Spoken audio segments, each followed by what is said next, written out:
Hallihallöle, ich bin's, euer Blastingenieur und willkommen zum zweiten Teil vom 666 Abonnenten-Special. Und jetzt kann ich auch mit Gewissheit sagen, dass ich all das auf Patreon hochgeladen habe. Also nicht ganz, ich mein, gut zum einen, das nicht. Also die STL-Files zu der hellrote Teil. Sagen wir so, der hellrote Teil. Weil ich möchte ja sehr, dass ihr da auch was draus machen könnt und da euch austoben könnt. Ich weiß noch nicht, wann ich das Video hochlade. Das vielleicht Sonntagabend, vielleicht Montag, je nachdem, wie lange das jetzt alles dauert, wenn ich mit dem Editiere und wie das da fertig wird. Und dann laden wir das dann hoch. Und ja, das Teil habe ich nicht hochgeladen. Das müsst ihr vielleicht. Ja, da habe ich die Schnittstelle bloß hochgeladen, also bloß den Teil. Das ist. Gut, das könnt ihr auch ein bisschen kleiner machen, das. Da auch ein bisschen enger machen. Also das Relais hätte ich vielleicht einfach ein bisschen weiter reinziehen können, dann druckt es das leichter. Oder ihr nehmt halt für sowas eine 02 Düse. Das hätte dann auch gegangen. Und das Teil habe ich nicht hochgeladen, weil das verrät schon ein bisschen was vom Design. Da habe ich das hochgeladen.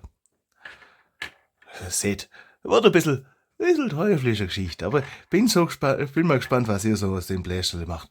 Und ich habe mir überlegt, ich glaube, die drei erste oder die drei, die mir am besten gefallen, je nachdem wie viel sind, aber wahrscheinlich die drei erste, so groß ist die Community da auch noch nicht, dass ich da so viel erwarte. Also die drei erste. Ich meine, wäre cool, wenn das irgendwie so ein bisschen dämonische Richtung geht, weil 666 Abonnenten, das ist schon. Weil machen wir bei 777, machen wir dann das Gegenteil, einfach dass wieder der Ausgleich geschaffen ist, aber also, wenn ihr dann einen Ausgleich haben wollt, lasst ein Abo da, wenn es euch mit der 666 nicht so gefällt. Dann kommen wir auf 777. Und jetzt hoffe ich, dass wir das Jahr noch schaffen, weil Ende des Jahres habt ihr ein bisschen Zeit, ein bisschen Urlaub, dann könnt ihr das machen. Also, lasst schnell ein Abo da, dass ihr das. Und dann machen wir erst wieder bei 1000 Abonnenten das Special. Das habe ich euch ja, das war das zweite Video, habe ich euch versprochen. So in etwa. Und das habe ich auch schon vorbereitet. Das wird nicht so anstrengend. Egal. Also, das wird jetzt ein bisschen vorgeblänkelt. Ich meine, bei dem Video werde ich auch mal so zur Zeitstempel setzen, dass ihr dann so die einzelnen durchspringen könnt, dass ihr sehen könnt, wie das gebaut wird, weil soll es ja nachvollziehen können. Wir machen das im Einschwung durch. Und immer, wenn man nebenher ein bisschen notieren, was für Schrauber man braucht, das werdet ihr auch unten in der Beschreibung finden. Also, wenn ihr das bauen wollt, dann sollte das idealerweise jetzt einfach sein. Dann mit der ganzen Anleitung und die ganzen Schritte. Und ich meine, ich würde sagen, wir fangen da an, mit dem Schwungrädlerskäfig an. Das ist dann auch der erste Timestamp, Schwungrädlerskäfig bei 3 Minuten irgendwas. Halt Pause drücke, so, dann hätte ich es mir am Schnitt besser gesehen, aber gut. Ja. Und da muss ich erst einmal das ein bisschen ausfeilen, weil das hat jetzt mal der Druck ein bisschen versaut. Oder sind die Modelle dicker? Sind die? Das findet noch raus.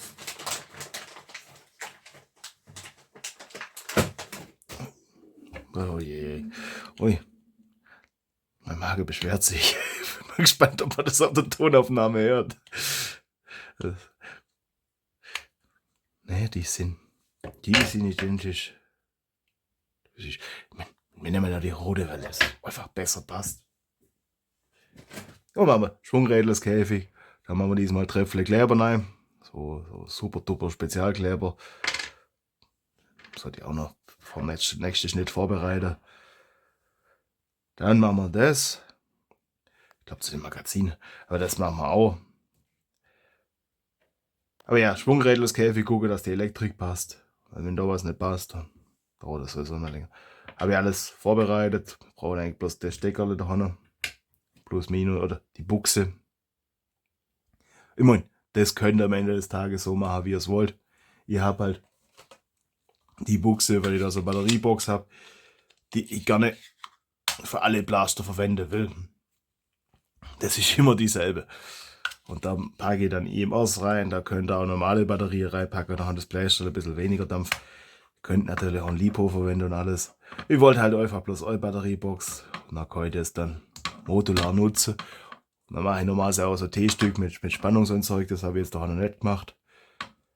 Das sind alles, weil da ist das Loch dafür da, dass man da die Spannungsanzeige durchfädelt. Dann kommt das da oben drauf. Haben wir das gedacht, alles modular. Ich weiß noch nicht, ich glaube, den Schwungrädler, das Käfig mache ich diesmal nicht modular. Aber ja, umsonst sind die Stecker auch nicht. Aber jetzt habe ich schon wieder viel zu lang geschwätzt.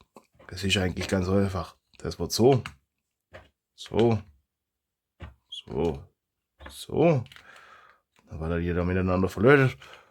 Und dann guckt man, was positiv und was negativ ist. Ich habe da Schnetzteil, könnt ihr auch Batterien nehmen. Das klemmt man dann dementsprechend an. Und ich jetzt sage, das dauert nämlich immer eine halbe Ewigkeit, das zu machen. Das machen wir im Schnelldurchlauf. Ich bereite einen Kleber vor, dann bis gleich.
So, das hat jetzt eine halbe Stunde gedauert.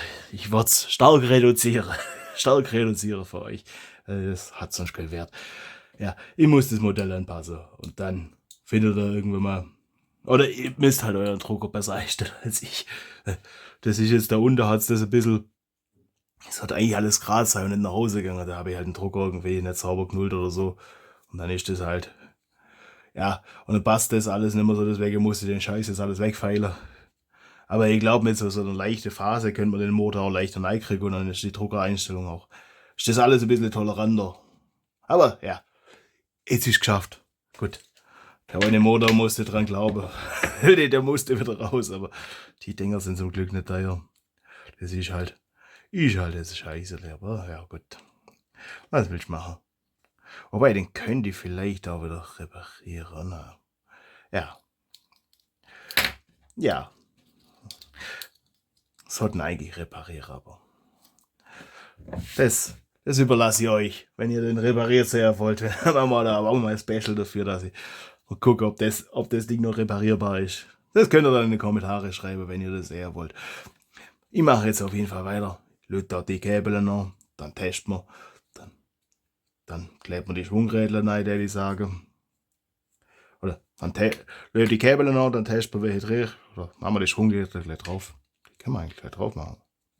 Das ist Gott. Ja.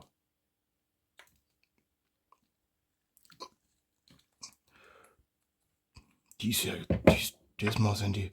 Weil die drucke ich natürlich so rum, dass die. Guckt, dass er da hat. Druckereinstellung. Ah, je. Dieser Ingenieur, ich sag's euch. Deswegen bin ich Ingenieur und kein Maschinenbediener. Kann's bloß theoretisch. Praktisch ist halt noch nicht so.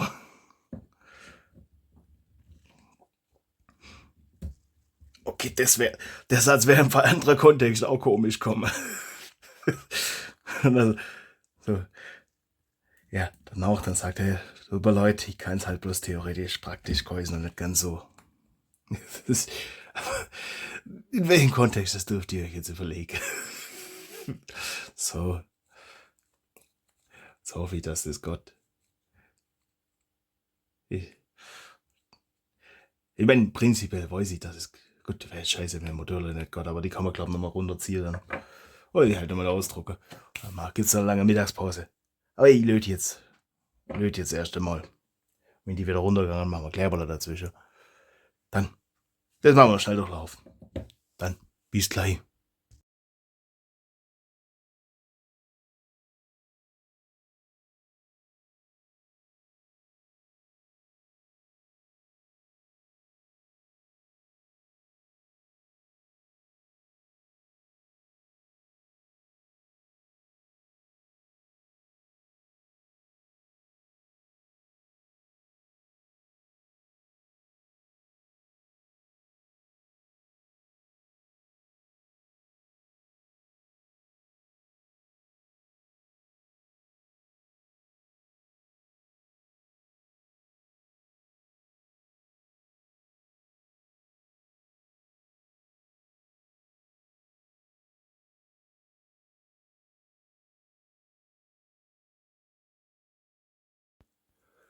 So, jetzt gucken wir mal, was jetzt Plus, was Minus ist. Ich meine, ihr könnt es daheim dann einfach selber so nachbauen, wie ich das jetzt gebaut habe.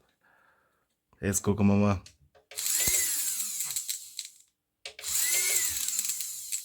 Ja. Das ist ja geil. Ich meine, gut, die Schwungräder, die hauen jetzt ein bisschen aneinander. Das ist da vorne. Deswegen macht es so Geräusche. Ich habe gerade gedacht, was brezelt denn da so? Oh, das ist ja geil. Gleich richtig gerade.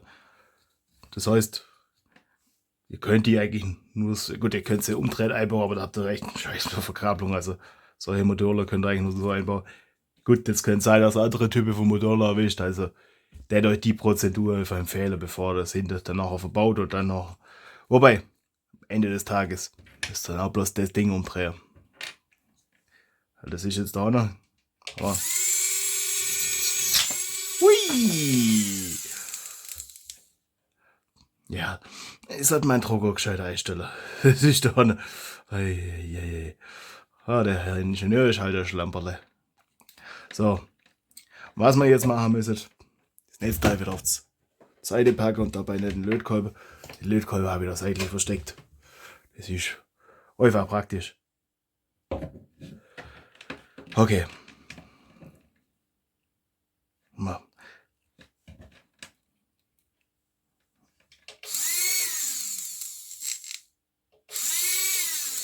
Die Kabel dran lassen.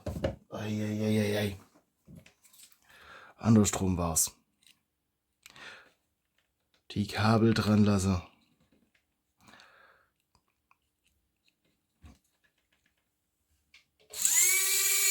Hauen wir nochmal einen Pfeil hoch.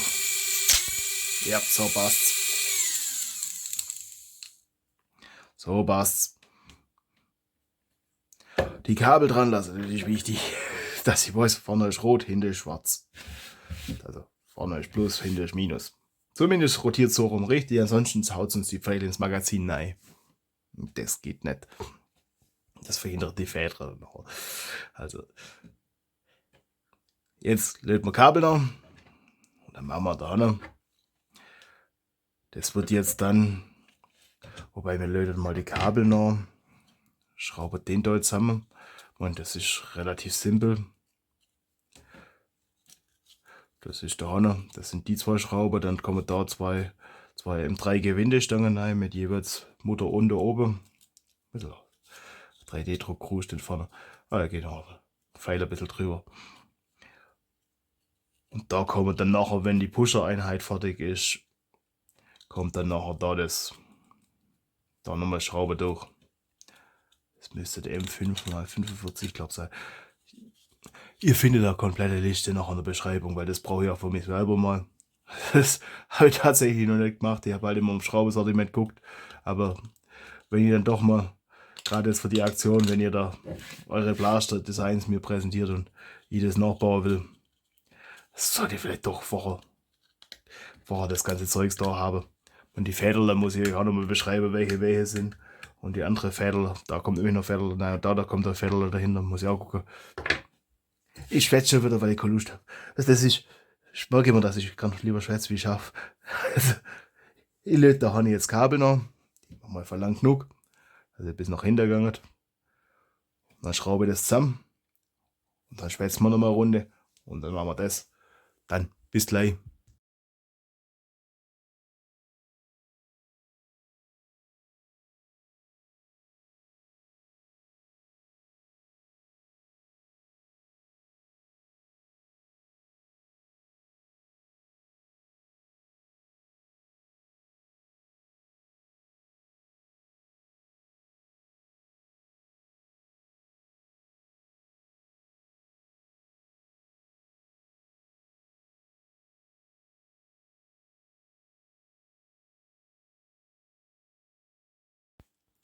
So, also da die Schraube muss ich mit dem Feuerzeug rein senken.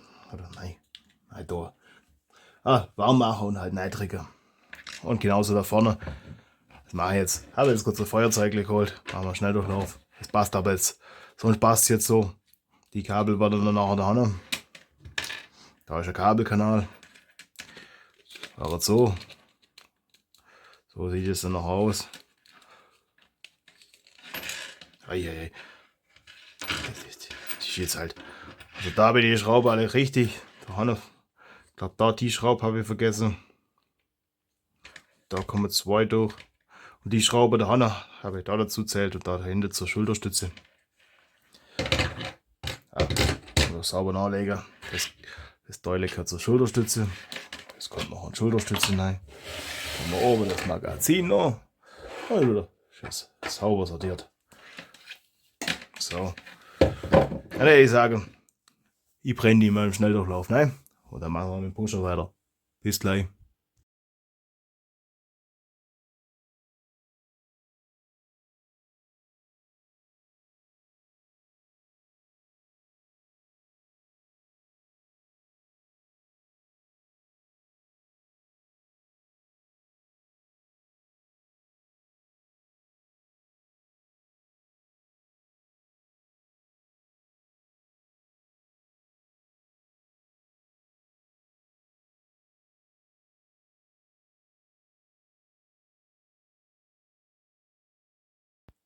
So, fertig ist schon grätliches Käfligle. Okay, das war das ein bisschen zu viel Verniedlichung, oder? Verniedlichung. Das, ja. Also, erste Teil ist fertig. Dann kommen wir zum nächsten Teil. Das ist jetzt da noch. Da mal noch hinter, dass das Kabelgebämsel weg ist. Dann kommt da noch der Teil. Und das da haben wir schon ein bisschen Vorschau fürs Design. Weil, ja, ich mag den Trigger doch ein bisschen anders haben. Das hätte dann noch das für die Farbkombination. Da brauchen wir einen roten Taster. Weil, also, zum einen, da passt es halt einfach gut. Und zum anderen, weil ich noch viele von denen habe. Da habe ich ein bisschen Fehlkauf quasi, so mehr oder weniger. Das ist dann nachher. Da kommt das Schieberle rein. Falls das erste Video zu dem Blaster ist, das ihr seht, das wird dann nachher so. Zack. Da kommt der Unterlegscheibe dazwischen. Okay, heute habe ich es mit der Verniedlichung. Das Blöckle kommt dann nachher. Das gehört schon fast zum Design. Das kommt dann nachher da rein. Deckel drauf. Deckel. So. Und fertig ist. Das müssen wir jetzt halt auch mit Schrauben füttern. Das können wir auf die Seite legen. Das kommt dann nachher vorne rein, weil den Lauf brauchen wir. Da habe ich ja beim letzten Mal gesagt, ihr kriegt vorerst mal nur die Schnittstelle. Das hätte auch schon. Aber das ist jetzt keine große Überraschung. Das habe ich beim letzten Blaster so gehabt. Beim Lauf habe ich gedacht, komm. Oder ist ziemlich ähnlich zum letzten Blaster. Daher. Bisschen luftig, da guckt es ein bisschen. Aber da kommt noch was drauf. Das ist so. Der Teil fertig. Dann machen wir den Teil fertig. Das gehört zum Magazin. Das gehört auch zum Magazin. Das gehört noch ein bisschen Platz haben. Deckel, zur Schulterstütze. Und da fällt jetzt auch noch ein bisschen was vom Design hinter. Das ist dann echt ein bisschen luftig. So, wir machen jetzt erst einmal den Schieber. Gucken, dass man den funktionsfähig kriegt. Und auch das mal weg. Ist noch ein Bild, passt. Da das Fädel rein. Da muss ich auch mal rausfinden, welches das ist. Ich habe halt so ein Sammelsurium und da habe ich das letzte Mal einfach rausgegriffen. Und da die M3-Schrauben müsste es sein. Die habe ich glaube auch noch nicht dokumentiert, welche da rein gehört. Aber das kriegt man hin. Das schreibe ich mir dann einfach, während ich das jetzt verbaue, auf. Und ihr findet es. Also da unten. Ich meine, da ist mein Bauch, aber. Also, ihr versteht das Prinzip. Unten in der Videobeschreibung. Schmarrn. So. Dann machen wir weiter. Ich baue das mal zusammen. Schmier das, bin ich mir überlegen. Soll ich das gleich schon machen? Das machen wir zum Schluss. Also zuerst gucken wir, welches Feder passt und dann schmieren wir es und dann machen wir das Deckel zu. Und dann bauen wir eine Schulterstütze, dann machen wir das Magazin, dann ist fertig. Bis gleich.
So, das dürfte auch passen.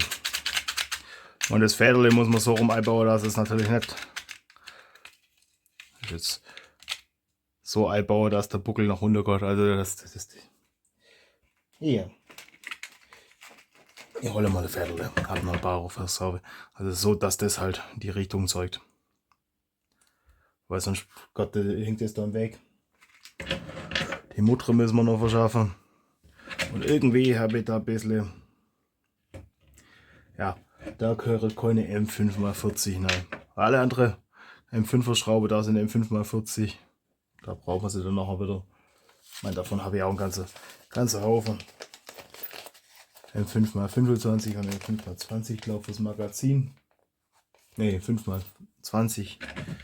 Da haben wir hier. Ne, das müsste M5x30 sein oder sowas. Das passt hier überhaupt nicht. Weil das sind eben 5x25er und das durfte jetzt nur mal ein paar Millimeter länger sein. Habe ich gerade hier irgendwo im 5x30 rumliegen. Im 5x30, ja. 10 Stück sollte da drin sein. Gefäße. Scheiße. Scheiße, Leute. Und das ist jetzt, das sind alles in Dreier. Das ist Sortierkäste von Schraube.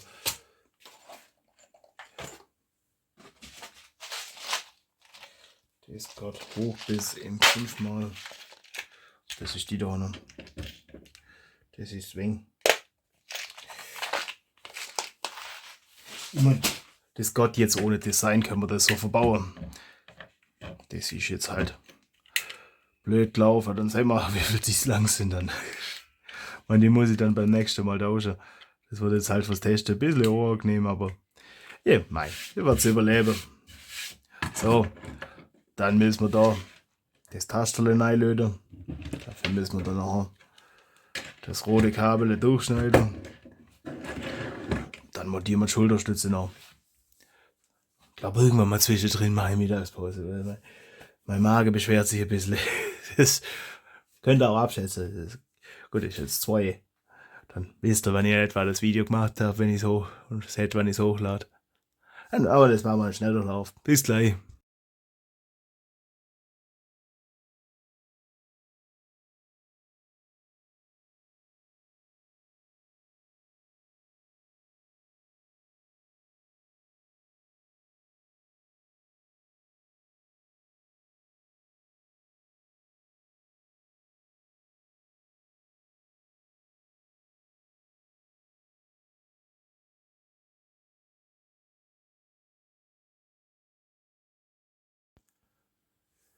Ja, scheiße, ich stell da gerade was fest. Das Darsteller, das geht gar nicht so richtig.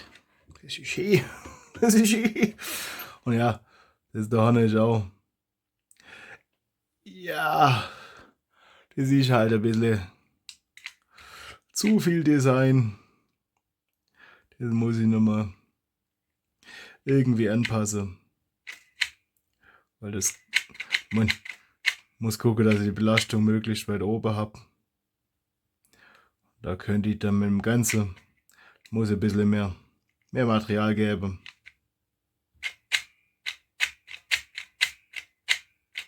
Aber das mit dem Taschenlampe läuft jetzt. Das sollte eigentlich häufig funktionieren. Dann könnte man das jetzt so dann weiter. Das schwarze Käbel muss da auch noch durch.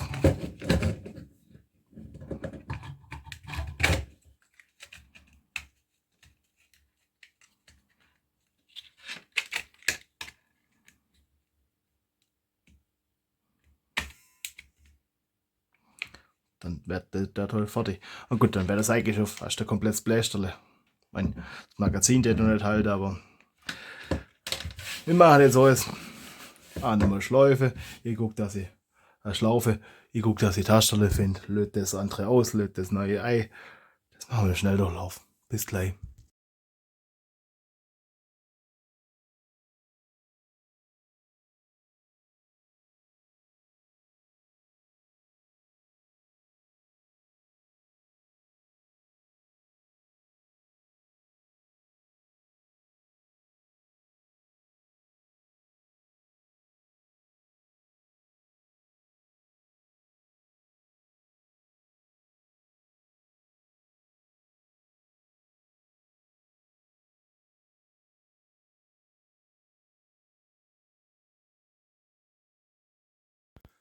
So, wir testen jetzt diesmal.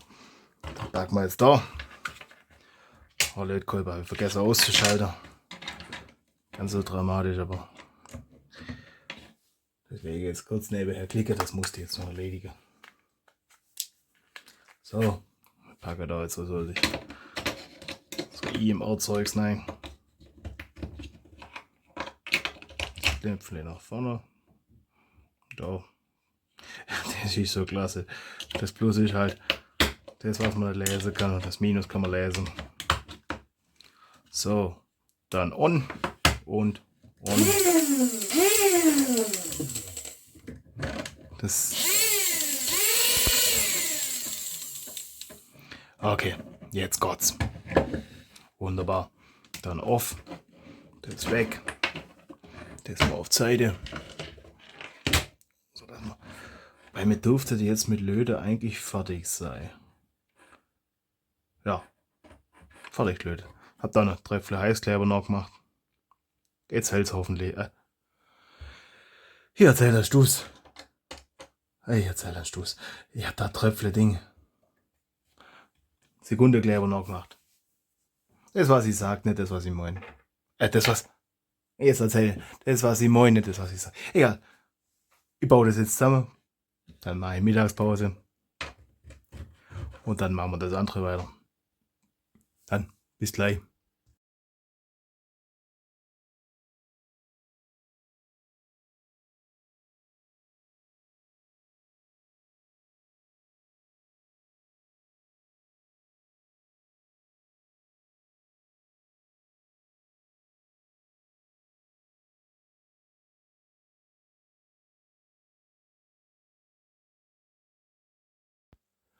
So, oder zusammengeschraubt ist.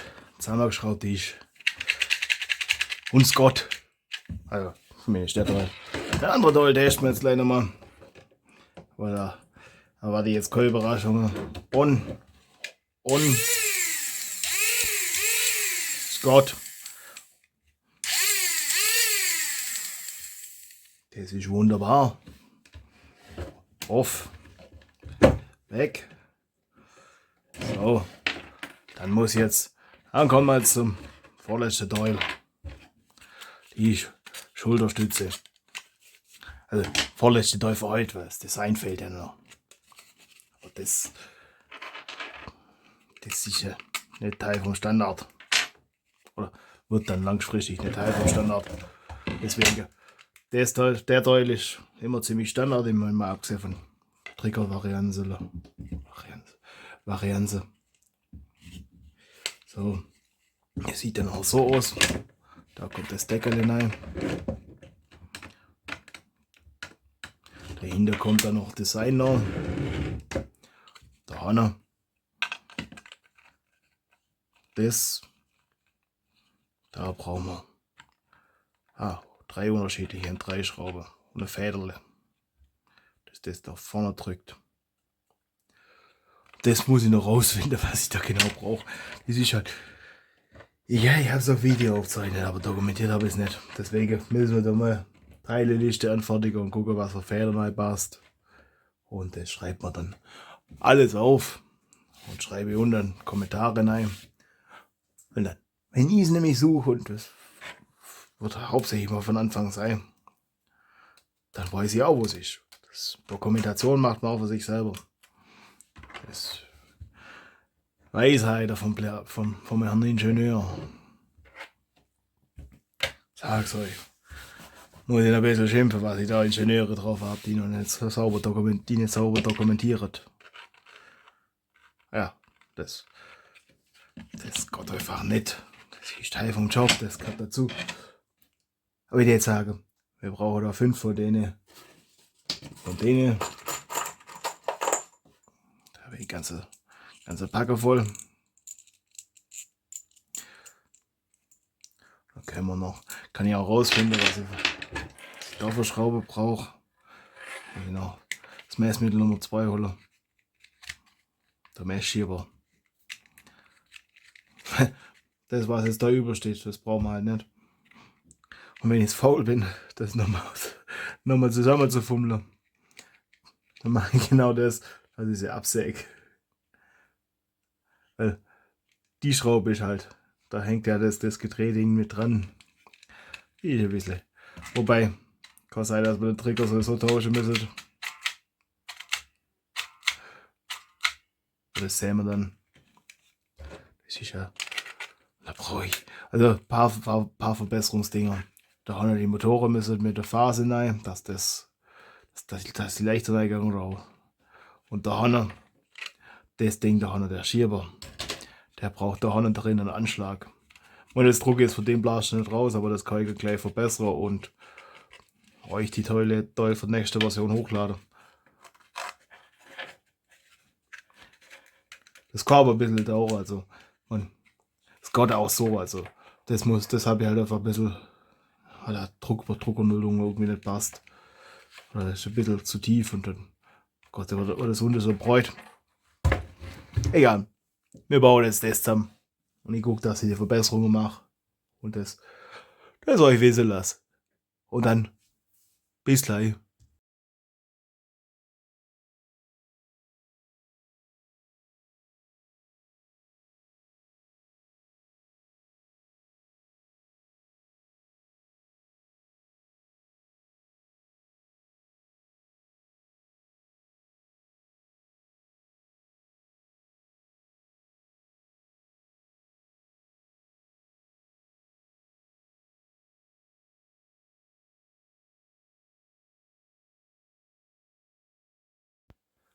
So, ja, habt vielleicht gesehen, da musst ihr ein bisschen was wegzwacken.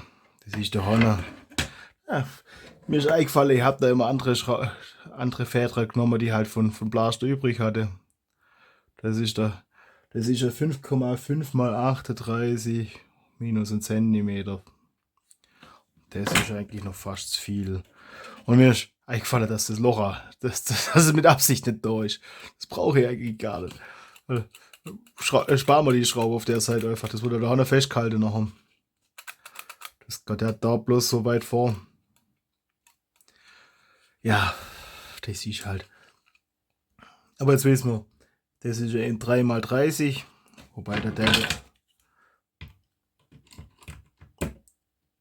ja, halber Zentimeter Teil weniger auch da, aber das stört nicht. Und da ist ein bisschen, man gehört eigentlich Tröpfle Schraubekleber, der da wahrscheinlich schade. Das heißt, da kommen 10 mm weg bei den Federle. Das notiere ich gleich. Das Federle. Das kommt jetzt halt da ins Archiv. Vielleicht brauchen wir es nochmal. Und da hat noch. Das ist jetzt eben 5x40. Und eigentlich brauchen wir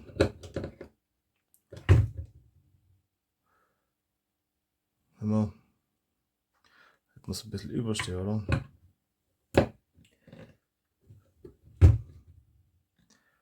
Fünf mal 29, der Räucher. Für einen Pusher. Jupp. Im 5x29, der lange. Ja, dann ordere ich das. Das heißt, die muss ich tauschen. Das passt jetzt. Das schrauben wir jetzt dran. Zack, zack. Dann da Kabel durch. Da noch. Bisschen Schleife. Dann ist es auch erledigt. Jetzt mache ich im Schnelldurchlauf, dass es voll bloß ein paar Sekunden dauert. Dann bis gleich.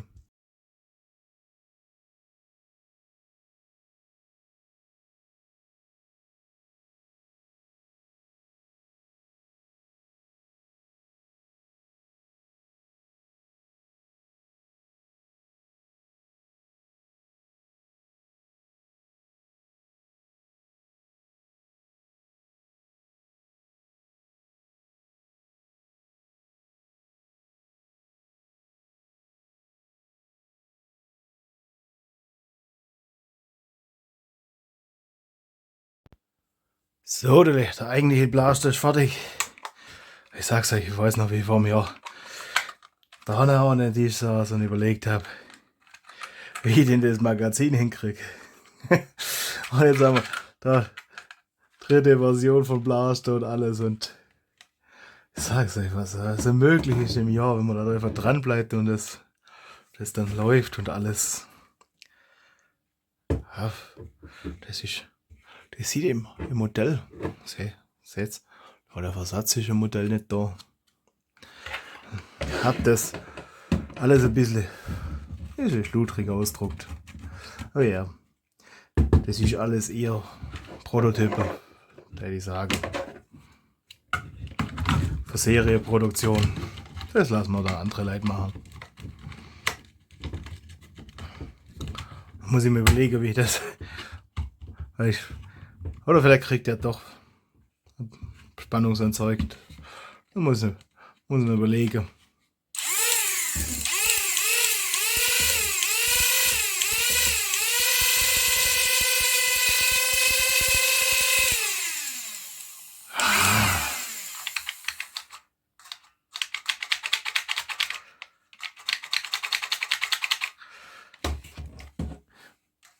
Das war ja, deswegen ist ja da der Griff modular, damit man das dann. Das ist was für nächstes Jahr. Da machen wir noch andere Dinge. Ja, sieht schon heiß aus in Rot. Das sieht jetzt. Aber mit den Modellen sieht das halt schon sauer aufgeräumt aus. Und das habe ich noch 100, das offene habe ich gelassen. Das ist ja. Bei dem letzten Blaster haben wir da so ein modulares schwunggerätes Käfig gehabt. Das braucht man natürlich nicht. Und warum auch? Das habe ich halt auch mal gemacht, weil ich wissen wollte, wie viel Schwungräderstufen hintereinander. Aber bei 2 war so ein Optimum. Bei 3 hat noch ein bisschen was braucht, aber nicht so viel, dass ich sage, okay, das ist den Aufwand wert, dass man da ein drittes Schwungrädelskäfig genommen hat. Sehe ich da gerade noch. Sag's euch, unter dem Tisch sieht's aus. Muss ich nachher Ich kehre das immer zwischen eine Schnellaufnahme, immer bloß kehre unter den Tisch halt. Da kann es sein, dass mein Modell nicht ganz passt. Oder dass ich im Slice einen Fehler gemacht habe. Weil das ist je nachdem, wenn man das so ein Modell aus 2 Modelle macht, dann je nachdem nach Slicer-Einstellung kann das sein, dass es das manchmal da ein bisschen versaut. Ja. So. Ich kann es immer noch nicht glauben, dass ich dann als 666 Abonnenten. Mann, mittlerweile sind es glaube ich 667 oder noch mehr. Ich habe jetzt auch schon lange, ich habe noch eine Mittagspause mal kurz geguckt. Aber da war 667 und das war halt immer mehr. Ich bin dann auch mal gespannt, wenn man die erste Designs von euch so sehe und wie man das dann, was dann so rauskommt. Das muss ich. Und das ist jetzt halt nicht ganz ideal. Also ein bisschen so gerade so wie ich. So Gott, das. Da können wir zur Not. Muss ich gucken, vielleicht einfach nur mit Nike und die rausziehe, dass man das mitlupfen können. Aber vielleicht sehe ich das auch noch im Design vor, dass da irgendwas noch kommt. Das sehen wir dann. Das ist alles nicht so dramatisch. Mal zur Not. Das kann man mal schnell tauschen. Das ist doch nicht bloß die Schraube. Dahinter kommt noch, das sieht jetzt alles noch offen aus, dahinter kommt ja noch eine Schulterstütze. Aber auch mittlerweile unterschiedlichste Varianten. Eigentlich sollte man den ersten Blaster mal auf das neue System überführen. Da habe ich noch ein bisschen. Ja, da war das alles noch nicht ganz so ideal. Mein erster war der beste. Bis ich dann den zweiten gemacht habe. Das ist der dritte dann. Das erste ist immer das Beste und das Schlechteste. Das ist halt bei uns, das ist immer leicht möglich. So, das Federle weiß ich auch noch nicht, wie das heißt. Erst bei Amazon habe ich das gekauft. Das war recht teuer. 5 Euro, glaube ich, kostet das Ding. Das muss ich mal gucken, vielleicht finde ich das irgendwo ein bisschen günstiger. Ich habe ein paar auf Lager. Aber bevor ich jetzt auch noch ewig schwafel und das noch ewig dauert, das Video. Machen wir da noch ein Magazin, sagen wir. Da könnte man jetzt jedes. Oh Gott, ich habe jetzt das zweite von der Sorte Magazin, das ich dann habe. Weil das vom ersten Blaster, das sieht noch ein bisschen anders aus. Da habe ich ja da auch noch mal die Schnittstelle für mich standardisiert.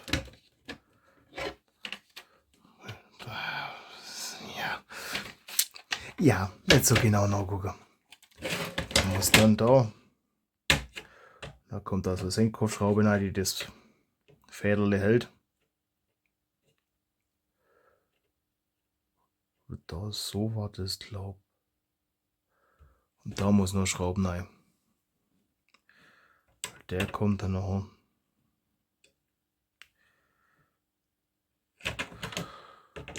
Und muss da endlich mal wissen.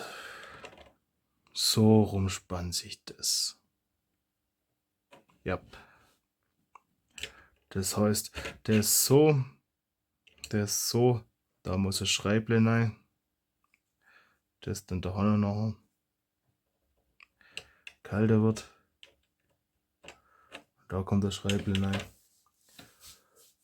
Ja, die zwei Schrauber, die habe ich von außen nicht gesehen, die habe ich vergessen. Ich werde sie notiert haben, bis ihr das Video seht. Zum Zeitpunkt, an dem ich das Video aufnehme, habe ich es noch nicht notiert, aber das betrifft euch da nicht. Aber ich schraube mal weiter. Bis gleich.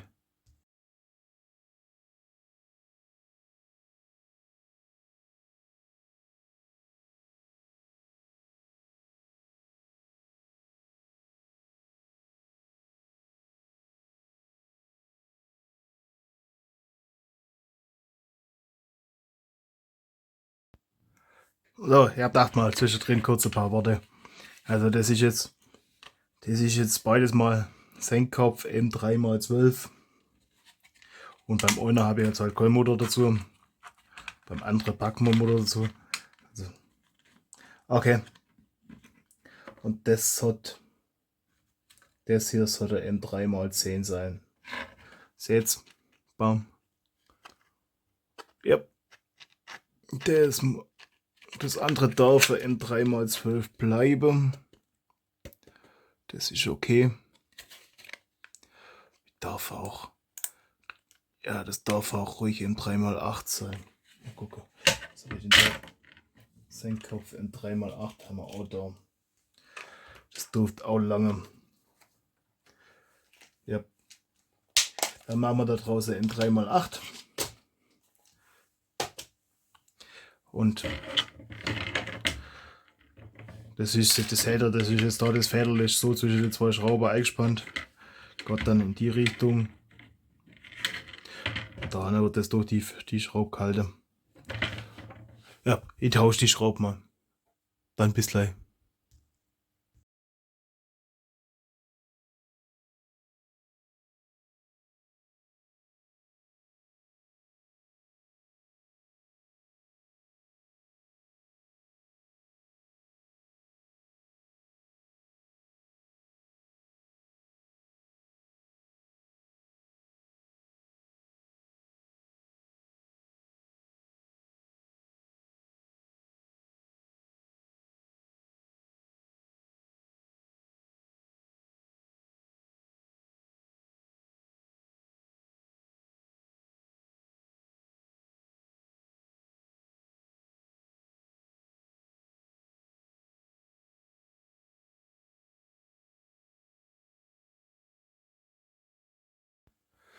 So, jetzt müssen wir mal gucken.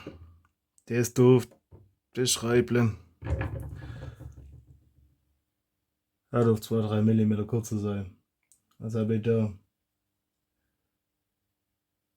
Die habe ich gar nicht. Doch, in 4x20. Das müsste in 4x18 sein. Das korrigieren wir gleich. Und dann ist das Magazin fertig. So. Und vor allem, das Blaster ist fertig. Jetzt fehlt. Gut. Sieht noch ein bisschen langweilig aus.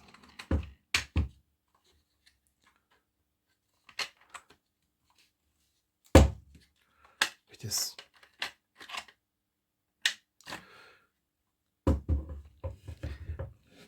müsste eigentlich immer noch mal einen Bogen reinmachen, dass man das auch im leeren Zustand laden kann, das Magazin.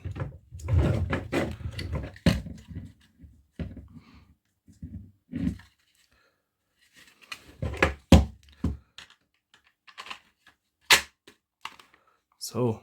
Und das fällt jetzt vorne leicht raus, weil das wird durchs Design festgehalten.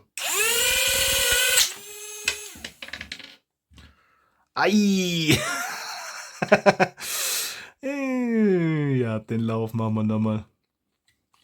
Das ist. Ja.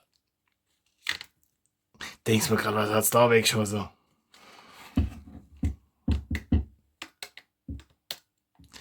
Den machen wir neu. So. Erste Verwundete. Der erste Opfer.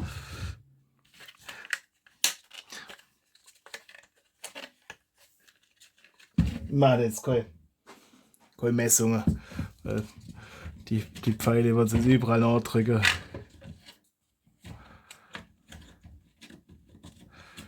Und wir gucken mal, wo sie noch fliegen. Weil ich habe jetzt glaube ich auch keinen Ersatzlauf mehr. Und ihr dürft ja euch ja noch auf was freuen, wenn das Design dann fertig ist. Ha, das seht ihr. Das soll der M3x18 sein. Ich werde dann auch mal die Säge bemühen.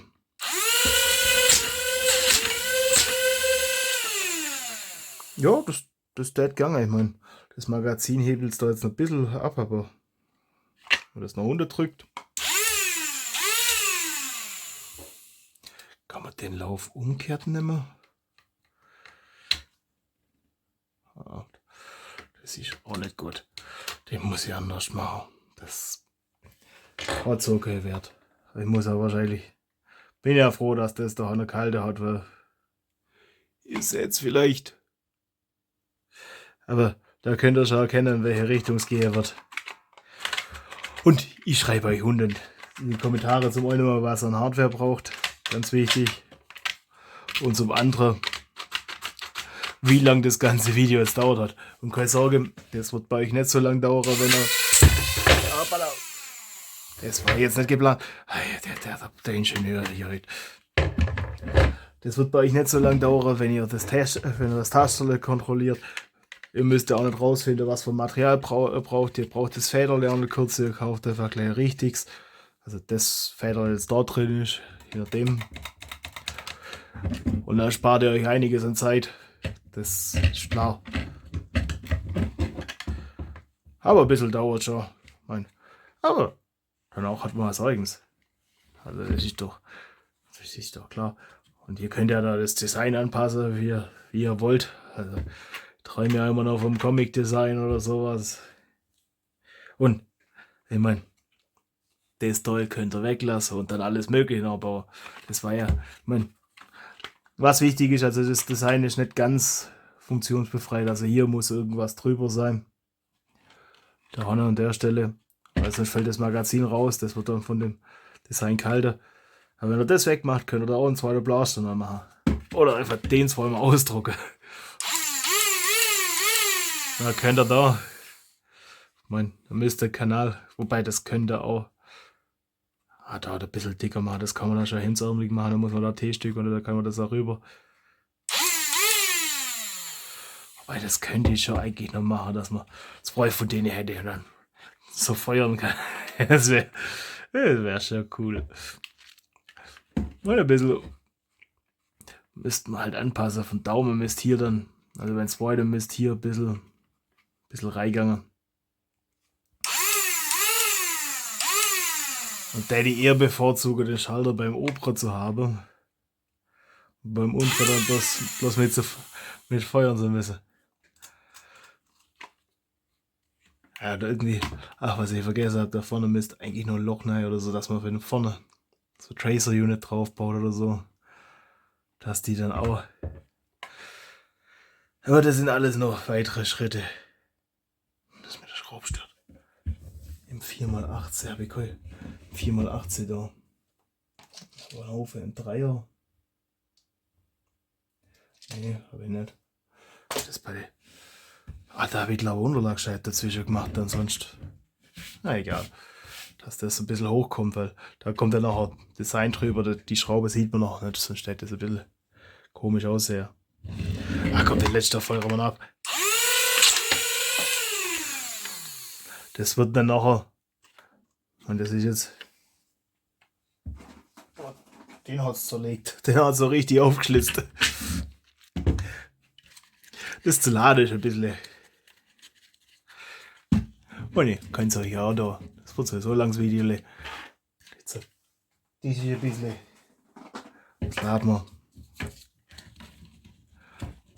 2, 3,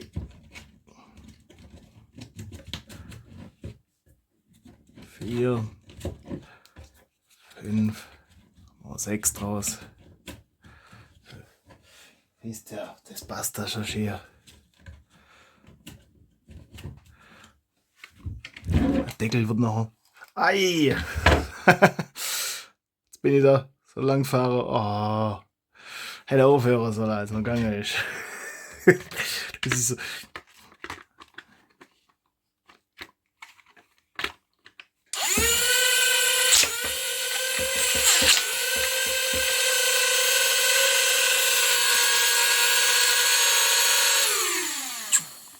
Das ist.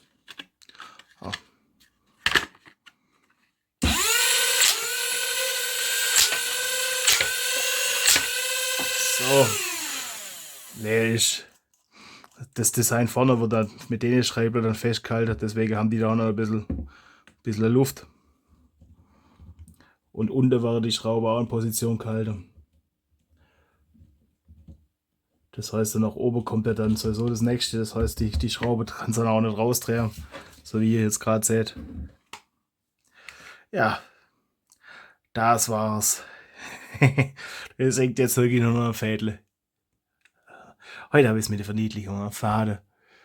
So, ja, das, meine, ich hätte dann doch das Design befreite nehmen sollen, aber man soll das jetzt dann sowieso nochmal aufmachen.